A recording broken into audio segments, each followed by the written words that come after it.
சேலம் மாவட்டத்தில் காதல் விவகாரத்தால் தன்னை வீட்டுச் சிறையில் அடைத்து சித்திரவதை செய்வதாக பெற்றோர் மீது குற்றம் சாட்டி பட்டதாரி பெண் வீடியோ வெளியிட்ட சம்பவம் அதிர்ச்சியை கிளப்பியுள்ளது. பெண் அளித்த புகாரில் போலீசார் எடுத்த நடவடிக்கை என்ன? ஈவினிங்க்கு மேலே எங்கள் வீட்டில் என்னை பூட்டு போட்டு வச்சுட்ருக்காங்க, ஹவுஸ் அரெஸ்ட்டில் வச்சுட்ருக்காங்க அப்படின்னு சொல்லிட்டு நான் 100க்கு கால் பண்ணி கம்ப்ளைண்ட் ரைஸ் பண்ணேன். அதை பற்றி விசாரிக்கிறதுக்கு போலீஸ் ஸ்டேஷன்லேருந்து ஆளுங்க வந்தாங்க, அம்மாப்பேட்டை போலீஸ் ஸ்டேஷன்லேருந்து ஆளுங்க வந்தாங்க.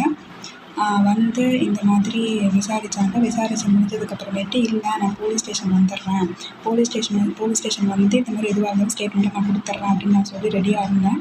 ஆனால் அவங்க இருந்துக்கிட்டு உயரதிகாரிகிட்ட பேசிட்டு தான் முடிவு பண்ணணும் அப்படின்னு சொல்லி அவங்களோட உயரதிகாரிகிட்ட பேசினாங்க. மாற்று சமூகத்தை சேர்ந்த இளைஞரை காதலித்த பெண் அவரது குடும்பத்தினரால் ஹவுஸ் அரெஸ்ட் செய்யப்பட்டதாக கூறப்படுகிறது.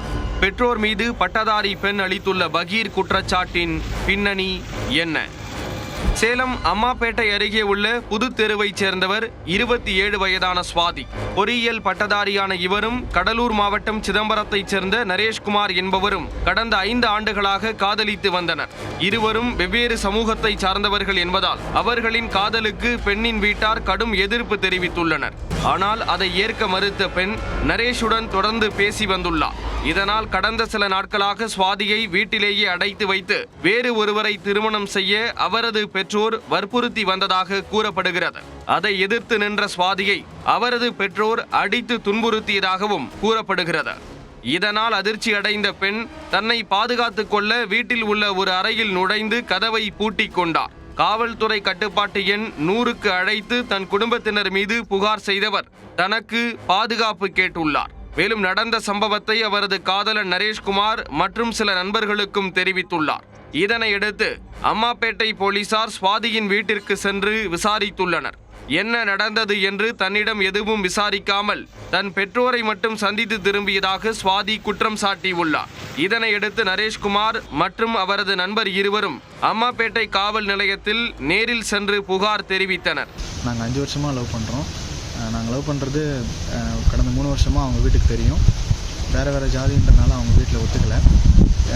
வேறு கல்யாணம் பண்ணலான்னு சொல்லி அவங்கள வற்புறுத்திருக்காங்க. அதுக்கும் அந்த பொண்ணு ஒத்துக்கலை. அதனால விஷம் வச்சு கொண்டுடலான்னு சொல்லி மிரட்டிருக்காங்க. இன்றைக்கி என்ன நடந்ததுன்னா, ஏதோ ஒரு வாக்குவாதத்தில் அந்த சண்டை வீட்டில் பொண்ணை அடிச்சிருக்காங்க, துன்புறுத்திருக்காங்க. கத்தி எடுத்து கொலை பண்ணலான்னு சொல்லிட்டு கொலை பண்ண ட்ரை பண்ணியிருக்காங்க. அப்போ அந்த பொண்ணு தப்பிச்சு போய் கதவை லாக் பண்ணிவிட்டு போலீஸுக்கு ஃபோன் பண்ணியிருக்கா. போலீஸ் ஃபோன் பண்ணி என்னை காப்பாற்றுங்கன்னு சொல்லி கேட்டிருக்கா. போலீஸும் வீட்டுக்கு வந்திருக்காங்க. ஆனால் எந்த நடவடிக்கையும் எடுக்காமல் திரும்ப போயிட்டாங்க. அப்புறம் எனக்கும் கால் பண்ணான். எனக்கு முன்னாடியே கால் பண்ணியிருந்தா. அப்புறம் திரும்ப போலீஸ் வந்துட்டு போனதுக்கப்புறமே எனக்கு கால் பண்ணி இந்த மாதிரி போலீஸ் வந்தாங்க, ஆனால் எந்த நடவடிக்கை எடுக்காமல் போயிட்டாங்க, என்ன பண்ணுறதுன்னு தெரியல அப்படின்னா, சரி நான் பக்கத்தில் இருக்கிற போலீஸ் ஸ்டேஷனுக்கு போய் நான் கம்ப்ளைண்ட் பண்ணலான்ட்டு என்னோட கம்ப்ளைண்ட் எடுத்துகிட்டு போனேன். ஆனால் போலீஸ் என் கம்ப்ளைண்ட்டை எடுத்துக்கல, யாரும் எனக்கு ரெஸ்பான்ஸும் பண்ணல. நான் 3 மணி நேரமாக போலீஸ் ஸ்டேஷனில் தான் நின்றுட்டுருக்கேன். ஆனால் எனக்கு யாருமே என்னை எந்த நடவடிக்கையும் எடுக்கல. புகாரின் பேரில் உதவி ஆய்வாளர் சுவாதியின் வீட்டிற்கு சென்று விசாரித்துள்ளார்.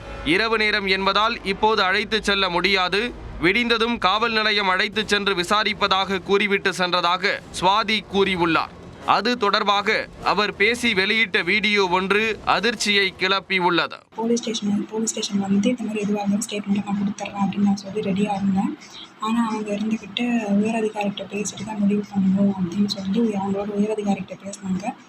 பேசி முடிச்சுட்டு இந்த மாதிரி ஈவினிங் 6 மணிக்கு மேலே பொண்ணை போலீஸ் ஸ்டேஷனில் வச்சுருக்க முடியாது, அதனால் இன்றைக்கி ஒரு நைட் நீ இங்கேயே இரு, நாளைக்கு காலையில் நீ போலீஸ் ஸ்டேஷன் வான்னு சொல்லிவிட்டு என்னை இங்கே விட்டுட்டு போயிட்டாங்க. ஆனால் எனக்கு இப்போ தான் தெரியுது 6 மணிக்கு மேலே ஒரு லேடிஸ் போலீஸ் ஸ்டேஷனில் கூட ஒரு பொண்ணை வச்சுருக்கேன் அப்படின்றது. ஆனால் அவங்க ஏன் அப்படி சொன்னாங்கன்றது எனக்கு தெரியல. அவங்க சொன்னாங்கன்னு சொல்லிட்டு நானே எங்கள் ரூமுக்குள்ளே தாழ்பால் போட்டு இருக்கேன். இங்கே பார்த்தா என் ஐடி ப்ரூஃப் எல்லாத்தையுமே எங்கள் வீட்டில் எங்கள் அம்மா அப்பா 2 பேரும் சேர்ந்து எடுத்து வச்சிட்ருக்காங்க. நாளைக்கு காலையில் போலீஸ் ஸ்டேஷனில் கொண்டு விடுறதா எங்கள் அப்பா தான் அந்த எஸ்ஐ மேடம் கிட்ட சொன்னாங்க. இப்போ என் ஐடி ப்ரூஃப் வேறு எல்லாத்தையும் எடுத்து வச்சுருக்காங்க. ஸோ நாளைக்கு காலையில் என்னை போலீஸ் ஸ்டேஷனுக்கு கொண்டு விடுவாங்களா இல்லையான்றதே எனக்கு டவுட்டாக இருக்குது. தன்னுடைய வீட்டில் பாதுகாப்பு இல்லை என கூறி காவல் நிலையம் வருகிறேன் என புறப்பட தயாரானேன். ஆனால் உயர் அதிகாரிகளின் உத்தரவுக்காக காத்திருப்பதாக உதவி ஆய்வாளர் கூறிவிட்டு சென்றதாக சுவாதி கூறியுள்ளார். தனது புகாரை போலீசார் வாங்கிக் கொள்ளவில்லை என்றும், தன் காதலிக்கு என்ன நடக்குமோ என்ற அச்சத்தில் இருக்கிறேன் என்றும், யாராவது உதவி செய்யுங்கள், சுவாதியை காப்பாற்றுங்கள் என நரேஷ்குமார் வேண்டுகோள் விடுத்துள்ளார்.